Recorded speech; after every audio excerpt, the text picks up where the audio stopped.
Las noticias en contexto con Adela Coriad. Me da muchísimo gusto saludarles.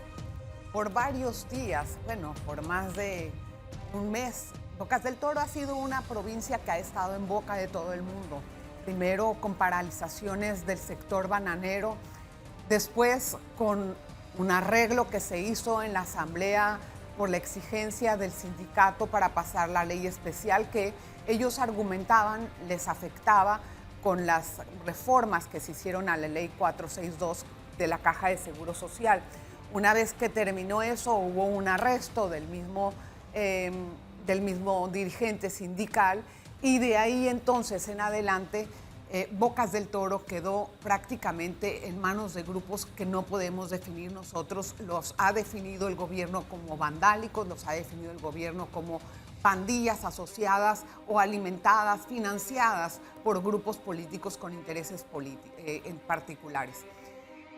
Ya empezó un poco a tomarse el control de la provincia después de que el gobierno suspendió las garantías constitucionales por 5 días prorrogables y además suspendió el servicio de las comunicaciones.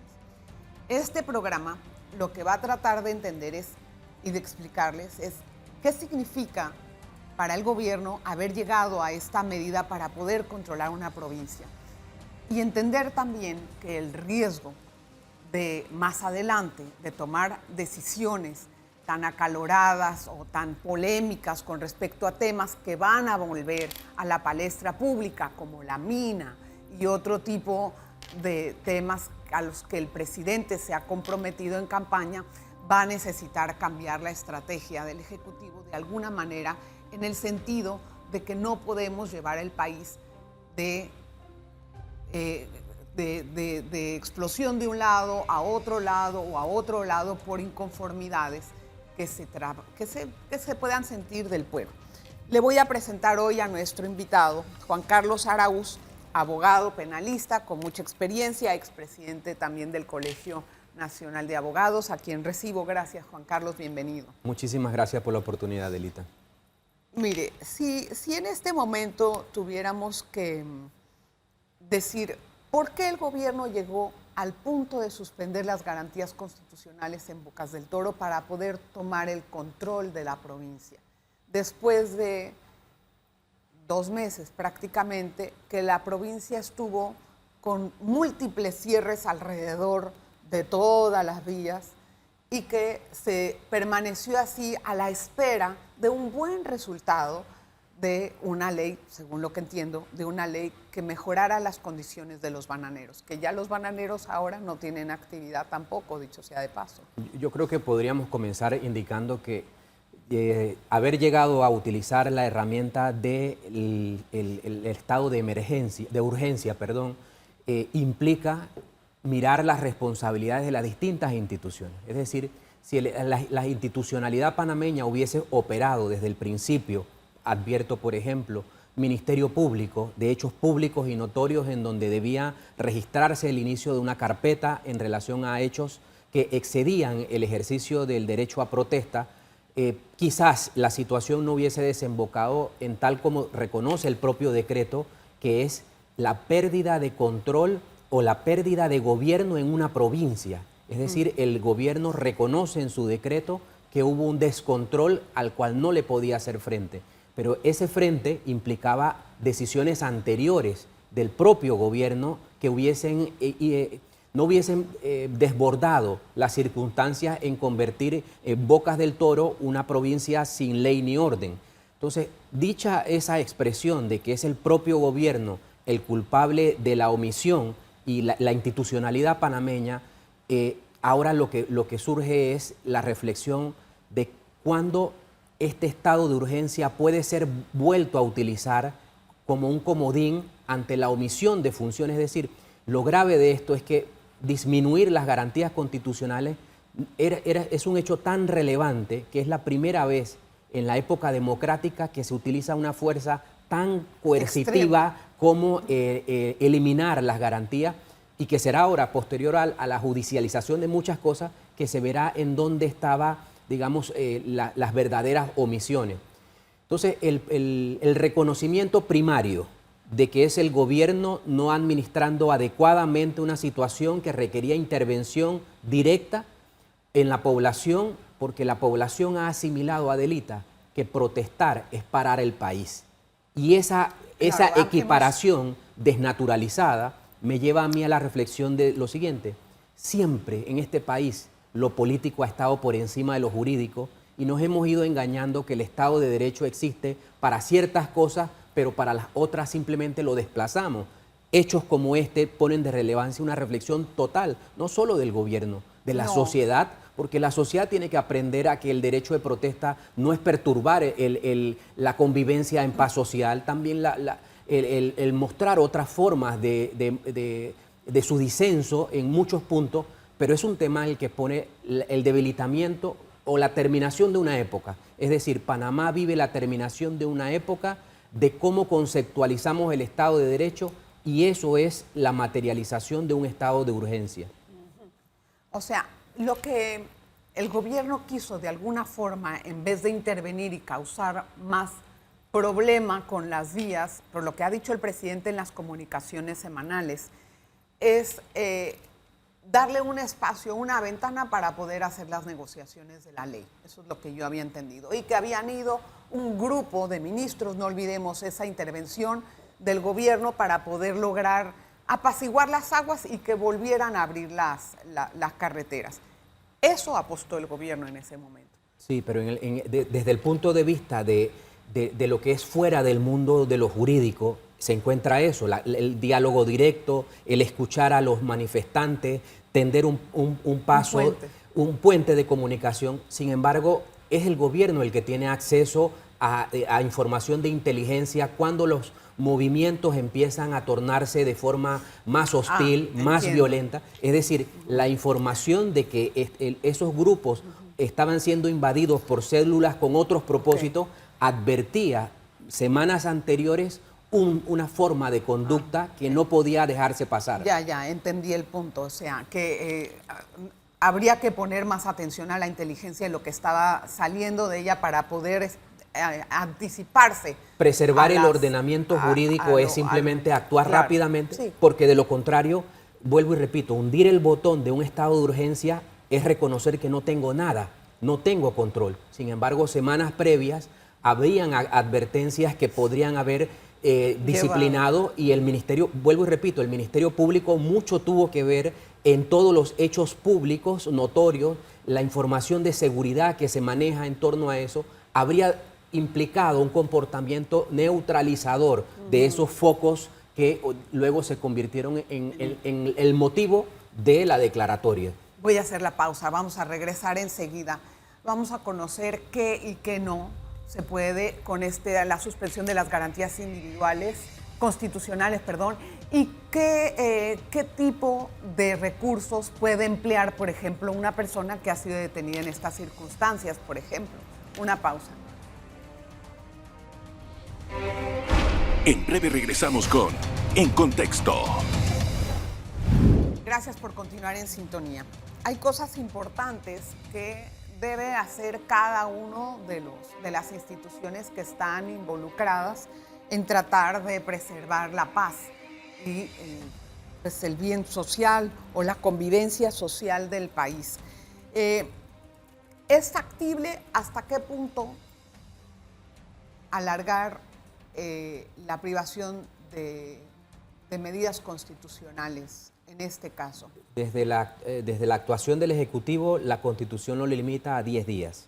10 días. Y a partir de ese 10º día es competencia de la Asamblea Nacional. Y la persona que ha sido detenida con este sistema, ¿a qué tiene derechos y a qué no?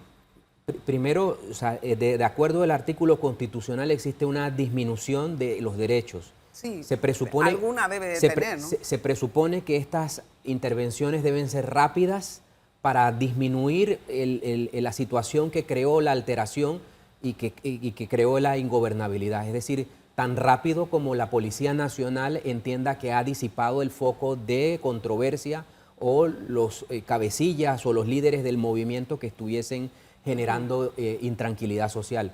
El punto es que se ha transmitido que inmediatamente que se aprende a alguien se está poniendo a órdenes del juez. Es decir, no hay un centro de detención en espera de una actuación, sino que están siendo colocados directamente al sistema.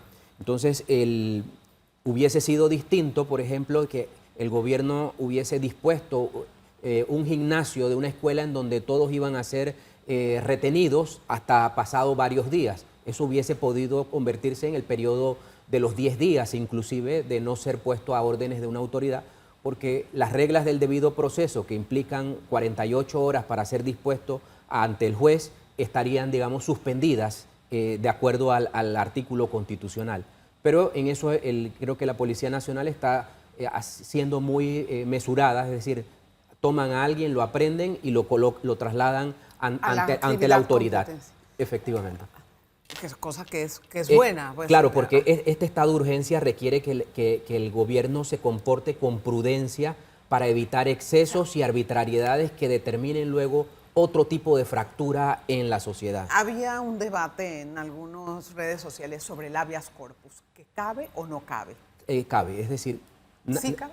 Sí cabe. Es decir, el juez de garantías, al momento que tiene que conocer cualquier situación, por la forma en la que el sistema penal acusatorio está diseñado, no puede desplazar a los convenios internacionales, y recordemos que los convenios internacionales establecen el debido proceso como algo, ya un estándar mínimo, y dentro de ese estándar mínimo hay recursos de los que debe gozar un ciudadano. Uno es el habeas corpus. Entonces, una cosa es el mundo administrativo, el mundo del decreto, y otro es el mundo de lo judicial. En el mundo de lo judicial nadie va a impedir que un individuo invoque instrumentos más protectores que el mismo decreto. Aunque otro de los factores que están pues, en boga es entender, una vez que se hacen todas estas aprehensiones, el ministro hizo declaraciones acá en nuestros noticieros diciendo que aproximadamente como 90 personas habían sido... se les había abierto una carpetilla, que tienen que pasar por un proceso penal, por alguna lesión. A muchos de ellos, dijo él, bueno, que se les encontró en la casa todos los artefactos que habían sido sacados de algunas empresas, o sea, por saqueo. El Ministerio Público va a tener la capacidad para poder probar con evidencias todos estos casos. Igualmente, ¿cómo va a ser el sistema judicial para poder agendar todas estas audiencias y que no se congestione todo? Yo me pregunto si hay capacidad para eso ahorita. La respuesta es que no hay capacidad porque, de acuerdo a las reglas del sistema penal acusatorio, cada evidencia tiene que llegar a conclusiones contundentes. No va a poder ser afirmaciones de uno dijo y el otro no. Y también recordemos que si el estado de urgencia fue decretado, implica de alguna manera que el gobierno debe acreditar la existencia de un movimiento subversivo de tal manera que estuvo todo articulado, en donde no es tan simple como decir que alguien cometió un delito aislado. Es decir, aquí se tiene que ver que el decreto de urgencia debe determinar que algo se tiene que revelar, que se atentó contra la personalidad interna del Estado. Pero sí se atentó, tomar el aeropuerto, eso entrar a las instituciones de salud, todo eso conlleva la explicación desde la víctima, que en este momento fue un gobierno que reconoce que se le produjo desgobierno en una provincia. Eso tiene que ser articulado de una forma tan objetiva que los jueces de garantía, al momento de evaluar la imputación de un delito, va a tener que articularlo completamente. Entonces, el tema de capacidades también, a mi gusto, hubiese requerido que el Pleno de la Corte Suprema de Justicia, simultáneamente al decreto de urgencia, hubiese realizado un pleno en el que determinara circunstancias, por ejemplo, de contingencia de jueces destinados para evacuar audiencias, características puntuales. Eso deberían de reforzarlo. Claro, para poder evidentemente, y va a surgir un debate técnico jurídico porque en el momento en el que la policía se desprende del aprendido y se lo coloca al Ministerio Público, vamos a quedar ahora en un debate si cesado el estado de urgencia, se tienen que cumplir procedimientos, por ejemplo, para la detención preventiva, las medidas cautelares. Para legalizar las aprehensiones. Hay un debate jurídico muy profundo con la declaratoria de urgencia y ese debate va a tener que mostrarse muy responsablemente por los jueces de garantía. Es posible que todo esto implique subjetividades y el juez de garantía tenga que llenar con el contenido estricto de la ley los vacíos también, claro, de las actuaciones que habrán. Porque es primera vez desde la época democrática y desde el inicio del sistema penal acusatorio que se presenta una situación así.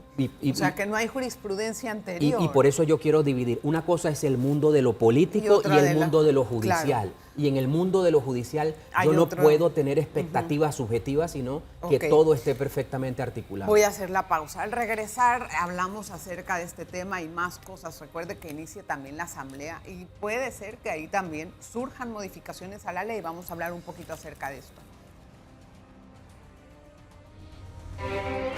En breve regresamos con En Contexto. Gracias por continuar en sintonía. Ok, licenciado, hemos entendido cuál es la diferencia entre el mundo jurídico y el mundo político. Sin embargo, entrando en la parte política, por ejemplo, le pregunto, ahorita Bocas del Toro tiene mucho más control de lo que había hace unos 2, 3 días. La pregunta para mí es ¿cuánto tiempo va a durar esa paz que está ahorita mismo? Paz, o sea, más control de lo que había antes o los actos vandálicos después de que termine el estado de emergencia, ¿qué nos garantiza que esto va a continuar con la sana convivencia en la provincia? Yo creo que va a corresponder al gobierno realizar una mejor actividad comunicativa en torno a lo siguiente, es decir, las causas que determinaron el dictar el estado de emergencia es importantísimo que la sociedad las entienda, porque en ese estado de necesidad que se vio el gobierno de declarar la urgencia está la confianza social, que la herramienta tan coercitiva como el estado de urgencia no fue ejecutada de una forma simple. En la medida que el gobierno logre comunicar eso, va a poder crear conciencia ciudadana de que no fue simplemente el motivo de disminuir, por ejemplo, el disenso en torno a los otros temas. Claro. Entonces, hay un ejercicio de comunicación muy necesario para determinar con objetividad esa necesidad y por eso es donde planteo que articular el delito que va contra la personalidad interna del Estado es fundamental para que el resto de la sociedad lo comprenda como necesario y esa necesidad va a generar que el propio gobierno tenga más aliados, voces que puedan permitir mayor confianza y obviamente la seguridad de que sus actuaciones son valoradas de una forma necesaria. Yo me pregunto muchas veces, ¿qué tal si Bocas del Toro fue solamente el experimento para poder actuar después en otras provincias? Por eso la población, ¿Cómo va a los ser ciudadanos el gobierno necesitamos conocer de eso. Porque, a ver, mucho de lo que se va dando en el conflicto dinámico... Experimento, digo, por parte de las voces inconformes, por así decirlo. Lo que pasa, si esa fuese que las voces inconformes han generado un disturbio de la forma desnaturalizada del derecho de protesta... Sí parece que fue coordinado todo. Pero si es desde los movimientos que están protestando, es donde debe haber una división, es decir... Quien legítimamente disiente de un punto y al que comete delitos y genera actos contra la paz social. Si nosotros lo fusionamos, no es justo. No es justo y obviamente el debilitamiento de una democracia de voces que disientan afecta también su construcción y mejoramiento. Entonces... Lo que sí habían dicho era que se trataba en esta ocasión, en los últimos días, de bandas, de bandas, o sea, de pandillas que no están tal vez reconocidas por el sistema de inteligencia, pero que sí los vieron actuar dentro de esta situación y aparentemente coordinados. ¿Cómo puede hacer el Ejecutivo para legitimar sus decisiones? Porque yo quiero pensar que ahora van a venir temas de discusión de mayor complejidad y de alguna forma u otra necesita el Ejecutivo no solo el respaldo de los políticos que puedan estar en cualquier parte de la Asamblea, o curules o partidos políticos, sino del pueblo, de la gente, de sus ciudadanos. Yo voy a insistir que es un tema de comunicación con objetividad. Si vemos los antecedentes de disturbios en la población panameña, estaría el de la mina, por ejemplo. El tiempo que transcurrió desde que se generaron las protestas masivas al día de hoy colocó en el ideario de la sociedad mucha información objetiva que hizo que muchas personas analicen eso de forma distinta. Ese tiempo, espacio en el que se genera esa convicción permite diálogos más serenos. Entonces, de la misma manera como ha ocurrido con ese tema, hoy día el tema del estado de urgencia y la forma en que este gobierno se conduce está todo centrado en una comunicación de mayor cercanía. Es decir, el presidente Mulino tendrá que generar los espacios para que la sociedad se sienta cercana, para trasladar sus inquietudes y escuchar en un momento determinado, porque sin diálogo hay simplemente división. Ahorita empieza la asamblea y puede ser que algunos diputados, como ya habían tenido la intención de mostrarle al presidente, cambiar algunos artículos que causen escozor, por ejemplo, en algunos gremios.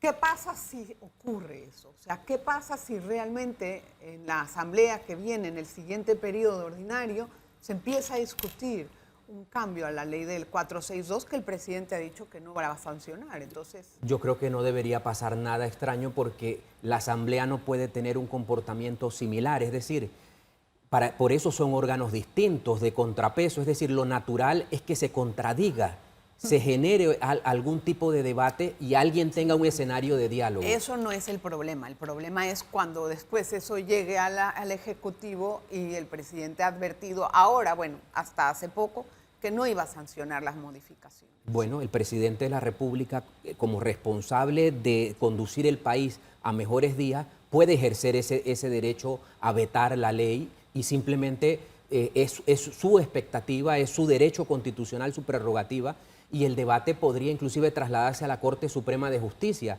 pero ese no debería ser el motivo. Peor, porque la Corte ese no debería ser el motivo. Actúa rápido. Lo que no deberíamos pensar es que el motivo del disenso tiene la capacidad simplemente de paralizar el país definitivamente. Así se entiende aquí. Pero desde el punto de vista desnaturalizado del ejercicio de mi derecho. Es decir, todo el tema se centra en que hay una desnaturalización de responsabilidades de la sociedad, de las autoridades y en general lo que se alienta es un mundo subjetivo. Además, estamos acostumbrándonos a suplantar la protesta por el diálogo por la protesta, y eso es grave. O a generar desde la protesta la paralización. Es grave. Gracias, licenciado. Gracias por la Juan oportunidad. Carlos Araúz, que estuvo con nosotros hoy hablando, explicando el panorama de cómo se va a proceder a continuación después de la suspensión de las garantías individuales. Gracias, Constitucional. Nos vemos la próxima.